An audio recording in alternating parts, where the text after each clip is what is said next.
मैं हूं आपके साथ आयुषी गुप्ता। जयपुर से बड़ी खबर है। बीजेपी कार्यकर्ताओं की सुनवाई का तीसरा दिन आज है।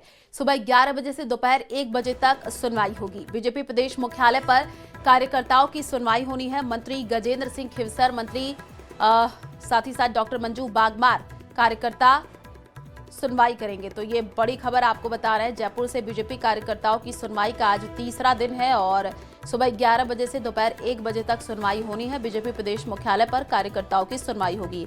मंत्री गजेंद्र सिंह खिवसर, मंजू बागमार, तो सुनवाई होनी है। ये बड़ी खबर आपको बता रहे हैं।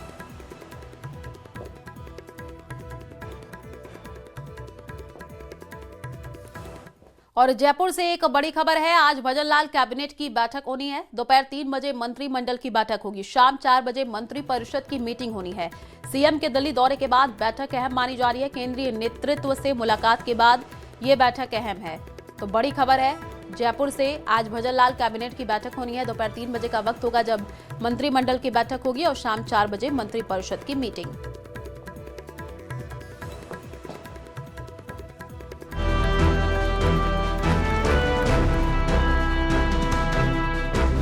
प्रदेश में भजनलाल सरकार को बने करीब 2 साल पूरे होने वाले हैं, लेकिन अभी तक मंत्रिमंडल विस्तार और राजनीतिक नियुक्तियां पेंडिंग चल रही हैं। राजस्थान के साथ मध्य प्रदेश और छत्तीसगढ़ में भी बीजेपी की सरकार बनी थी। इसी साल छत्तीसगढ़ में मंत्रिमंडल विस्तार हो चुका है, लेकिन राजस्थान और मध्य प्रदेश में इस पर फिलहाल चर्चा ही चल रही है। वहीं अक्टूबर महीने में जिस तरह से गुजरात में पार्टी ने मुख्यमंत्री को छोड़कर पूरे मंत्रिमंडल का चेहरा ही बदल दिया, राजनीतिक गलियारों में चर्चा चल रही है कि कुछ इसी तरह का बदलाव राजस्थान में भी देखने को मिल सकता है। ऐसे में मंगलवार को दिल्ली दौरे पर मुख्यमंत्री भजनलाल शर्मा की पीएम मोदी से मुलाकात के बाद मंत्रिमंडल विस्तार की खबरों को एक बार फिर से हवा मिल गई है। अब जान लेते हैं कि पीएम मोदी से मुलाकात अहम क्यों है। सीएम ने प्रवासी राजस्थानी सम्मेलन को लेकर न्योता दिया है। 10 दिसंबर को जयपुर में प्रवासी राजस्थानी दिवस सम्मेलन हो रहा है। हालांकि सूत्रों के मुताबिक इस मुलाकात में मंत्रिमंडल फेरबदल को लेकर चर्चा की भी अटकलें हैं, क्योंकि प्रदेश में मंत्रिमंडल विस्तार और राजनीतिक नियुक्तियां पेंडिंग हैं। पीएम मोदी के अलावा सीएम भजनलाल ने कई केंद्रीय मंत्रियों से मुलाकात भी की और प्रदेश के विकास को लेकर महत्वपूर्ण चर्चा की। आज हम माननीय मंत्री लल्लन सिंह जी से मिले हैं और राजस्थान के लिए उन्होंने कई सौगातें हमें दी हैं और आने वाले समय में राजस्थान में आपने एक बहुत अच्छी बात कही कि कैमल मिल्क का प्रोडक्ट किस तरह से आगे बढ़ सकता है और राजस्थान को कैसे पशुधन के माध्यम से, मिल्क के माध्यम से, डेयरी के माध्यम से कैसे और आगे हम गरीब कल्याण योजनाओं के माध्यम से आगे बढ़ा सकते हैं। कई विषयों पर चर्चा हुई है। पिछले कई दिनों से राज्य में मंत्रिमंडल फेरबदल की सुगबुगाहट है। पूर्व प्रदेशाध्यक्ष सतीश पुनिया ने भी एक दिन पहले 1 दिसंबर को कहा था कि यह एक प्रक्रिया का हिस्सा है, लेकिन इसके लिए थोड़ा इंतजार करना चाहिए। ऐसे में अब देखना यह है कि कब तक राजस्थान में मंत्रिमंडल का विस्तार होता है। Bureau report, news 18।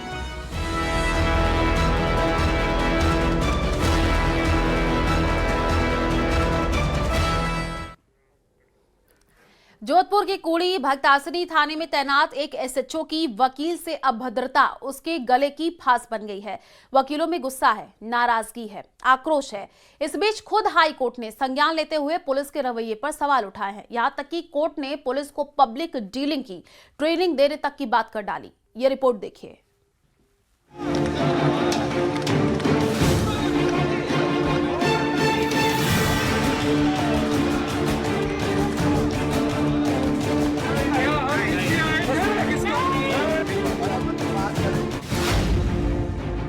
जोधपुर में खाकी वर्सेस काला कोट, एसएचओ की सलाखों वाली धमकी,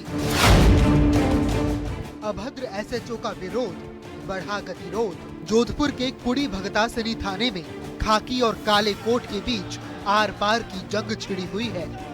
वकील के साथ विवाद, धक्का मुक्की और बंद करने की धमकी का वीडियो आग की तरह फैल गया। इस विवाद की धुरी बने हैं सीआई हमीर सिंह, जिन पर वकीलों के साथ बदसलूकी करने का आरोप है। सबसे पहले ये वीडियो देखिए। ये क्या तरीका है इनका? अंदर आ जाओ, धमकी दे रहे हैं मेरे को, ठोका भी करनी चाहते हैं। ये तो मैंने सुनी, दूसरी वाली की वर्दी का है, क्वांटिटी हो गई, उनकी वर्दी नहीं है। मैं नागरिक होने के नाते मेरे पास अधिकार है इनको पूछने का। क्वांटिटी हो गई इनके पास, है ही नहीं, वर्दी नहीं है, और ऊपर से बयान नोट ले रहे हैं बिना वर्दी के। तेरा खोपड़ा खराब है क्या? तमीज से बात करो सर, पहले तो। मैं तमीज 2 मिनट में सिखा दूंगा तेरे को। कैसे क्या सिखा दोगे? पहले तो आप तमीज से बात करो सर। तू पूछेगा वर्दी कौन पहनेगा नहीं पहले पहनेगा? तमीज से बात करो, तू तड़ाके से बात मत करो मेरे से। दादा जोश आ गया। आरोपी अरेस्ट नहीं कर रहे हो, मेरे ऊपर हाथ उठा रहे हो ऊपर से। सर मेरे ऊपर हाथ उठा रहे हो आप। मैंने वो तीसरा बकवास मत कर। मैंने क्या बोला? आज करी बात। ये मारपीट गलत करने कर रहे किसके?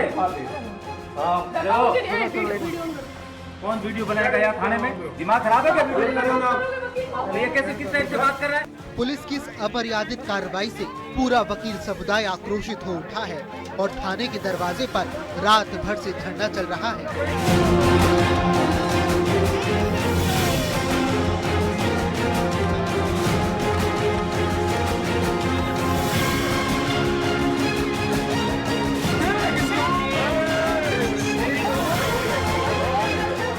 इस विवाद की चिंगारी तब भड़की जब वकील दुष्कर्म पीड़िता की ओर से थाने पहुंचे थे, लेकिन सीआई के बिगड़े बोल ने इस पूरे विवाद को अस्मिता की लड़ाई बना दिया।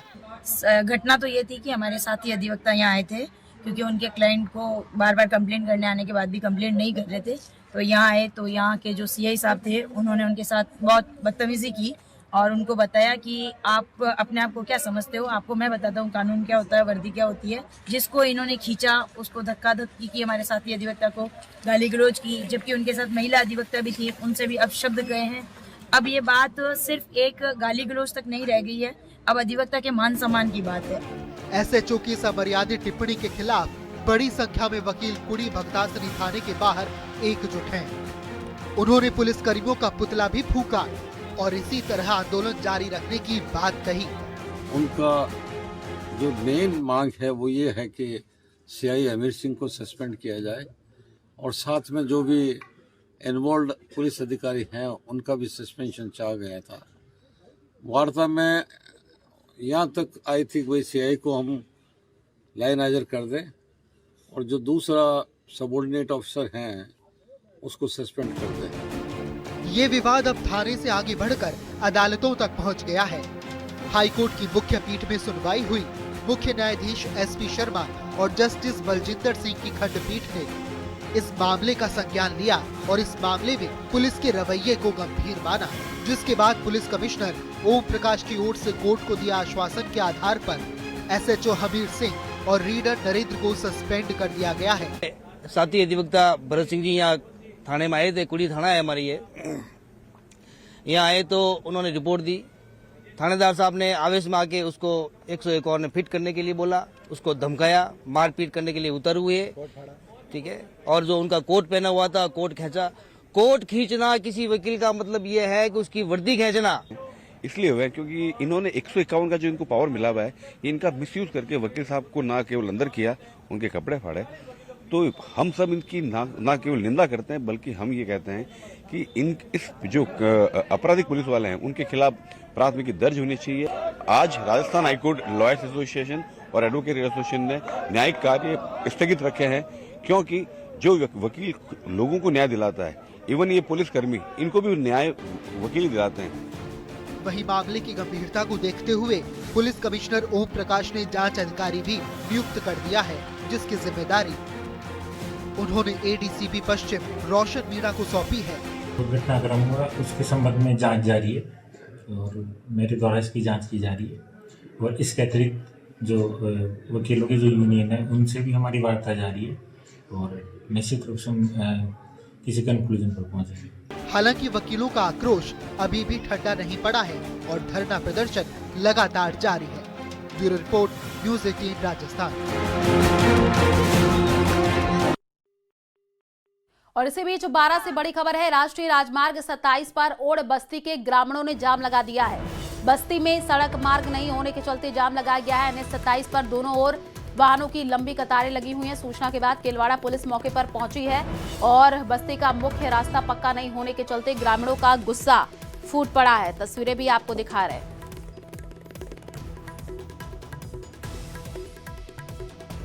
तो 12 से ये जानकारी है। NH 27 पर दोनों ओर वाहनों की लंबी कतारें देखी जा रही हैं। पुलिस भी मौके पर पहुंची है। 12 की ये तस्वीर है जहां पर बस्ती में सड़क मार्ग नहीं होने के चलते जाम लगा दिया गया है। बड़ी खबर, तस्वीरें भी आपको दिखा रहे हैं। देखिए क्या वहां पर माहौल है। सड़क मार्ग नहीं होने के चलते जाम की स्थिति बनी हुई है। तो दोनों ओर वाहनों की लंबी कतारें हैं।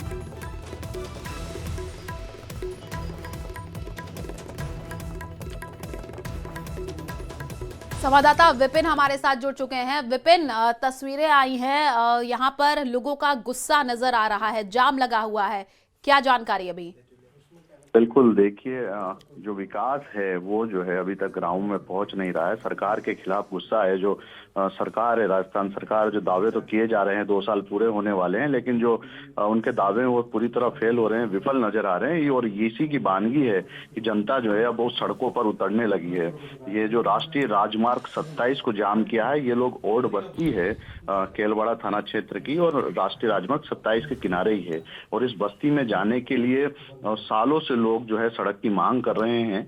कई बार उन्हें आश्वासन भी मिला, लेकिन जो सड़क यहाँ बन नहीं पाई, और इसी के चलते लोगों का जो है गुस्सा फूट पड़ा। और जो आज उन्होंने NH 27 पर जो है पत्थर रख दिए, जाम लगा दिया, जमकर सरकार के खिलाफ नारेबाजी की, अपना विरोध प्रदर्शन किया। और देखिए घटना के बाद जो है सूचना मिली, केलवाड़ा थाना पुलिस भी मौके पर पहुंची।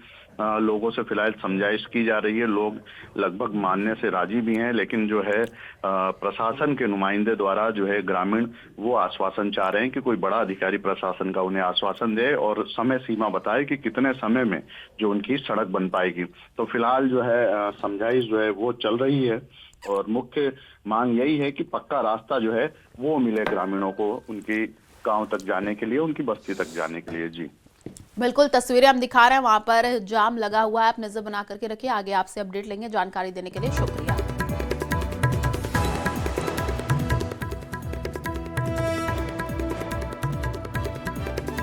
तो कोटा के बसंत विहार इलाके में ठगी की वारदात को अंजाम देने के मामले में लाइव तस्वीर सामने आ चुकी है। हालांकि फिलहाल ठग का कोई सुराग हाथ नहीं लग पाया है। सेल्समैन बनकर के आए युवक ने स्थानीय किराना व्यवसायी को 3500 रुपए का चूना लगा करके फरार हो गया था। पीड़ित संजय गौतम का कहना है कि आरोपी राहुल नाम का युवक उनके घर पर आया, शक्कर, तेल, घी जैसी खाद्य सामग्री सस्ते दाम पर उपलब्ध कराने का लालच दिया। बातचीत के दौरान उसने विश्वास जीतते हुए ऑर्डर के लिए 3500 रुपए ले लिए थे। ठग इसके बाद पीड़ित के पुत्र को स्कूटी पर बिठा करके कुछ दूरी तक लेकर के गया, वहीं छोड़ करके सामान लाने का बहाना बना करके मौके से गायब भी हो गया।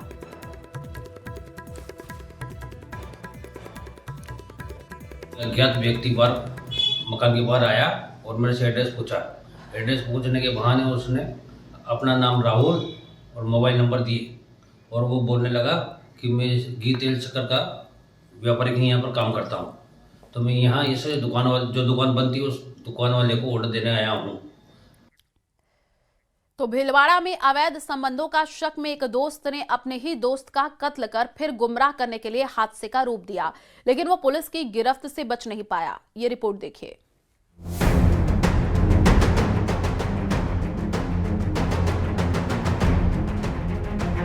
दोस्त की खौफनाक साजिश बेनकाब, हमला सुनियोजित, दोस्त था टारगेट, अवैध संबंध का शक, रिश्तों का कत्ल।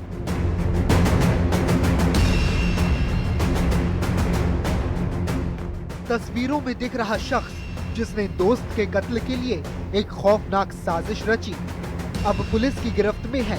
वारदात भीलवाड़ा के प्रियदर्शनी नगर इलाके की है, जहां महेंद्र सिंह की सुवाना हलेड रोड पर ट्रैक्टर की टक्कर से मौत हो गई थी,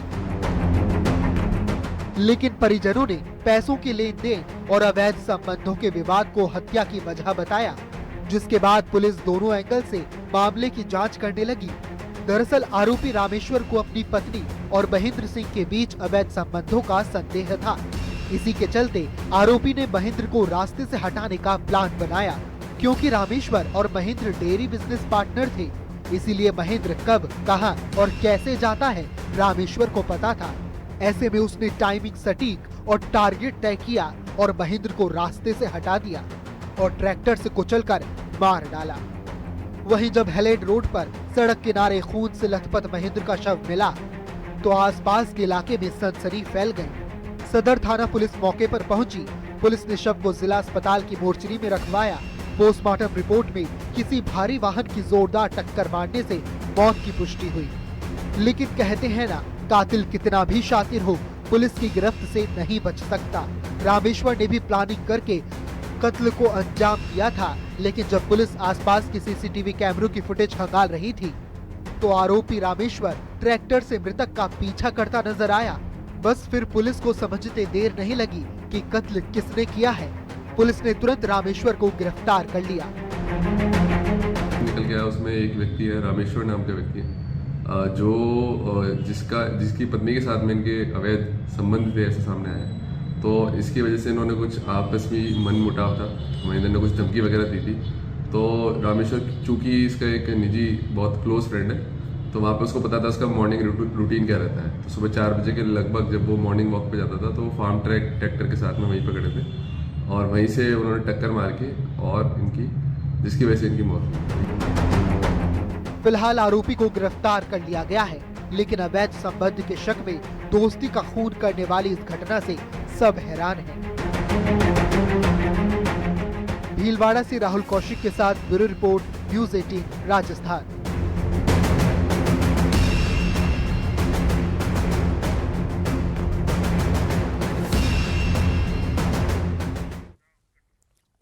दौसा से बड़ी खबर है। NH 21 पर अमरूदों से भरी पिकअप पलट गई है। मानपुर थाना क्षेत्र के सीकड़ी मोड़ पर यह हादसा हुआ है। पिकअप पलटने से हाईवे पर यातायात प्रभावित हो गया है। हादसे में पिकअप चालक को हल्की चोट भी आई है। पुलिस मौके पर पहुंची है, क्रेन को बुलवाया गया है और क्रेन के जरिए पिकअप को हटवा करके यातायात शुरू करवाया गया। तो देखिए, पुलिस मौके पर पहुंची है, क्रेन को बुलवाया गया है। दौसा के मानपुर की ये तस्वीर है। क्रेन के जरिए पिकअप को हटवा करके जो यातायात है उसको शुरू करवा दिया गया है। तो NH 21 पर अमरूदों से भरी जो पिकअप है वो पलटी है।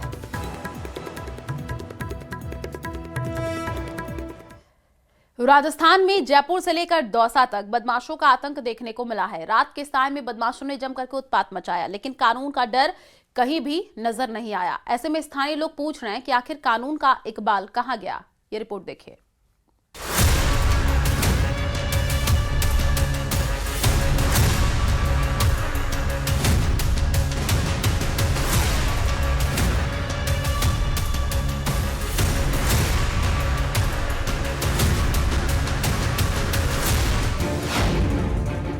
कहीं फॉर्च्यूनर से वार, कहीं डंडों की मार, कहां गया कानून का इकबाल। इन तस्वीरों को देखिए। ये दोनों तस्वीरें दो बड़े शहरों में कानून के इकबाल को चुनौती दे रही हैं। जयपुर और दौसा से आई इन तस्वीरों में बेखौफ बदमाशों का आतंक दिख रहा है। दौसा के लालसोट में तो बदमाशों ने रात के अंधेरे में जमकर तांडव मचाया। न्यू कॉलोनी में रात करीब 2 बजे बाइक सवार बदमाश हाथों में लाठियां लेकर घुसे और घरों के बाहर खड़ी 3 से 4 गाड़ियों के शीशे और बॉडी को तोड़ डाला।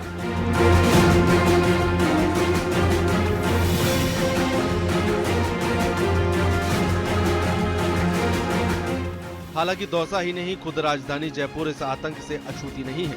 यहाँ आजाद नगर की टोंक रोड पर एक शराबी ड्राइवर ने अपनी फॉर्च्यूनर कार को इस तरह दौड़ाया कि एक के बाद एक कई गाड़ियों को कुचल दिया। इसके बाद गुस्साई भीड़ ने खुद ही मोर्चा संभालते हुए आरोपी की कार में जमकर तोड़फोड़ की। बहरहाल जयपुर में नशे में धुत ड्राइवर का कहर हो या दौसा में लाठियों से की गई तोड़फोड़, दोनों ही मामलों ने कानून व्यवस्था पर गंभीर सवाल खड़े कर दिए हैं, क्योंकि स्थानीय लोगों का आरोप है कि पुलिस की गश्त गायब है और बदमाशों में अब पुलिस का कोई डर नहीं बचा है। अगर डर होता तो ये हरकतें न होती। Bureau report, news 18 Rajasthan.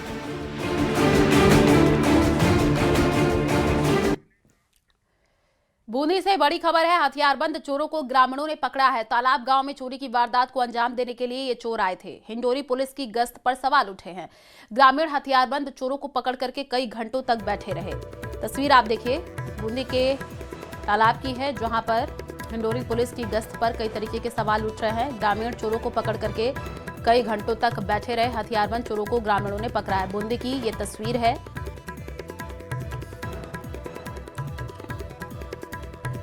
तो हथियारबंद चोरों को ग्रामीणों ने पकड़ा है। बूंदी की तस्वीर, और चोर को पकड़ करके कई घंटे तक बैठे रहे। जयपुर के चाकसू में एक परिवार की कुछ घंटों की खुशी पल भर में मातम में बदल गई। परिजन अस्पताल स्टाफ और डॉक्टरों पर गंभीर लापरवाही के आरोप लगा रहे हैं। कह रहे अगर समय पर डॉक्टर आते तो शायद बच्चा बच जाता। देखिए।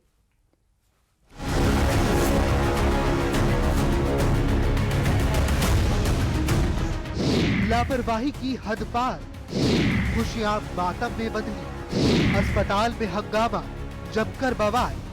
नवजात की मौत, जिम्मेदार कौन?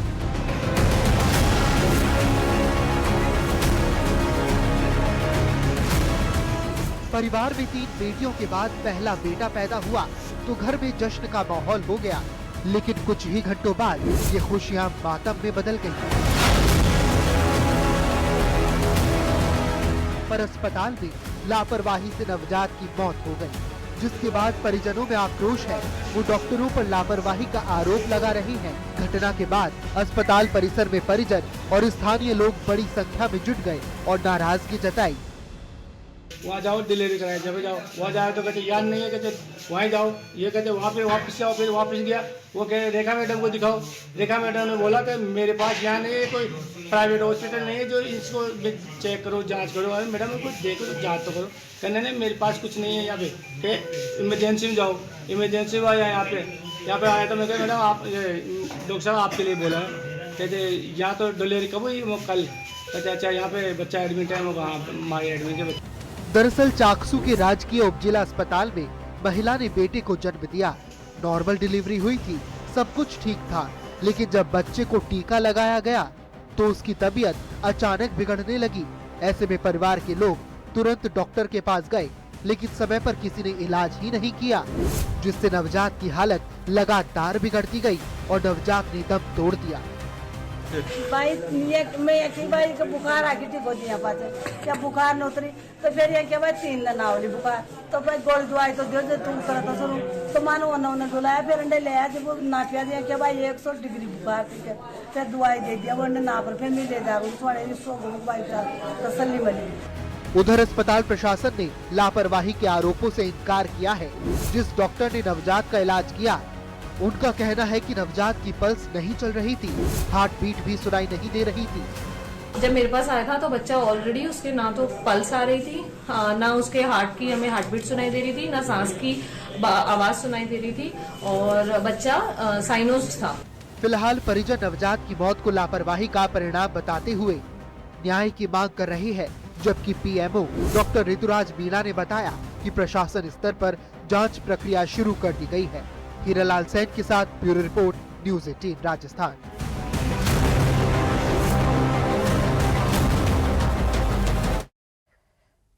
और उधर जोधपुर में शीतलहर का असर गहराता जा रहा है। लगातार गिरते तापमान के साथ पारा लुढ़क करके 12 डिग्री सेल्सियस तक पहुंच गया है।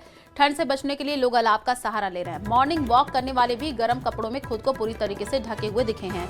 बढ़ती ठंड से आमजन अपने दैनिक कामकाज का भी सावधानी बरत रहे हैं। वहीं इस ठंड का पर्यटक आनंद उठा रहे हैं। मेहरानगढ़ दुर्ग रोड पर सैलानी और स्थानीय लोगों से हमारी संवाददाता ने बातचीत की है। राजस्थान में शीतलहर का प्रकोप शुरू हो चुका है और पश्चिमी राजस्थान में लगातार पारा गिर रहा है। आज की बात करें तो सुबह करीब 10 डिग्री सेल्सियस तक तापमान लुढ़क कर पहुंच गया था और वर्तमान की बात करें तो 13 डिग्री सेल्सियस तापमान है। जोधपुर शहर में सुबह सुबह जो काम करने वाले लोग हैं अलाव लगाकर अपनी सर्दी भगाने का जतन करते हुए नजर आए। सर, एकदम से धीरे धीरे बदलाव हो रहा है मौसम में। जी सर। किस तरह से ठंडक महसूस होने लगी है? कुछ आज ज्यादा है, कुछ 2-3 दिन से ज्यादा। अब सर्दी हो रही है, अब अखबार में भी आया था कि 5 तारीख के बाद में ज्यादा सर्दी होगी, तो अब क्योंकि हम तो क्या रेगुलर आते हैं, कई साल हो गए ना, तो अभी तो हमको इतना पता नहीं चल रहा है, वरना सर्दी आपके आसपास तो सबको पता चल रहा है, आपको नहीं? ये जवान है, ये अभी जवान है, अभी सर्दी का दौर चालू होगा। अब अभी बहुत बड़े सर्दी पड़ रही है, हमारे साथ गांधी जी हैं। बिल्कुल सर्दी का दौर चालू होगा साहब। अभी आज तो कम है। सुबह सुबह यहाँ पे जैसे जैसे और ठंड बढ़ेगी, ये कोहरा नजर आने लगता है, यही वो स्पॉट है जहाँ सबसे अच्छा दृश्य। मॉर्निंग वॉक में काफी लोग आते हैं, अच्छा लगता है। और अब हल्की हल्की ठंड शुरू हुई तो मौसम भी अच्छा हो रहा है।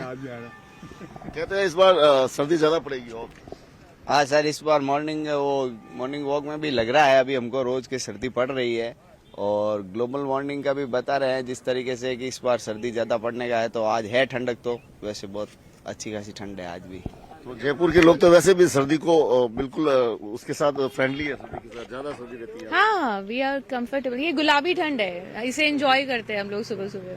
तो आप देख सकते हैं सुबह सुबह जो है एंजॉय करने निकले हैं। कैसा नजारा लग रहा है आपको यहाँ से? नजारा यही देखने के लिए आए थे जी। नागपुर से आए हैं, महाराष्ट्र से। तो हमारे जो यहाँ दोस्त हैं हमको दिखाने लेके आए हैं सनराइज।